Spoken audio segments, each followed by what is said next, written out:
Lucky water bottle ఎందుకు తీసుకురా?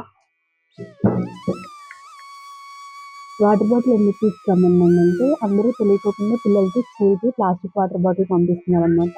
ఈ వాటర్ బాటిల్ ఎండలో ఉండడం ద్వారా దాంట్లో ఉన్న బ్యాక్టీరియా, ఇంకా ప్లాస్టిక్ మొత్తం వాటర్‌లోకైతే వచ్చేస్తుందంట. పిల్లలకి చాలా హెల్త్ ఇష్యూస్ వస్తున్నాయంట. ఎందుకొస్తున్నాయి? హెల్త్ ప్రాబ్లమ్ ఎందుకొస్తున్నాయి? అంతా కరెక్ట్‌గా చూస్తున్నాను అనుకుంటారు కానీ వాటర్ బాటిల్ సంగతయితే మర్చిపోతారు. ఇంకా కొంతమందయితే పిల్లల్ని పద్దాకా కొడుతుంటారు. నేను బాబునైతే అస్సలు కొట్టను. లేకపోతే నేను కొడతాను. ఎందుకంటే పాపం చాలా సేపు స్కూల్లో ఉండొస్తాడు. అక్కడ ఎంత చిరాకుంటదో ఏమో కొన్ని కొన్ని ఇంపాక్ట్స్ పిల్లలకి కొంచెం చిరాకు తెప్పిస్తాయి స్కూల్లో. సో, ఇంటికొచ్చిన తర్వాత అల్లరి చేస్తుండొచ్చు. ఈ కొద్దిసేపటి అల్లరి గూడా మీరు భరించలేక పిల్లల్ని కొడుతుంటారు. కొంతమంది కొట్టేటప్పుడు వీపు మీద గట్టిగా కొడతారు.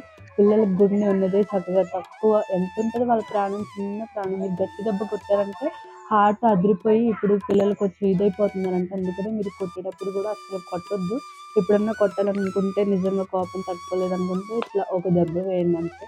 పిల్లల్ని కంట్రోల్ చేసుకోవాలి కానీ కొట్టడంలో కాదు కంట్రోల్ చేసుకునేది. మన మాటలతోనే వాళ్ళకి భయం రావాలి. మనం అంటే ఇష్టం ఉండాలి, భయం ఉండాలి కానీ చిరాకుగా కొట్టేసి పిల్లల్ని అయితే అస్సలు ఇబ్బంది పెట్టొద్దు.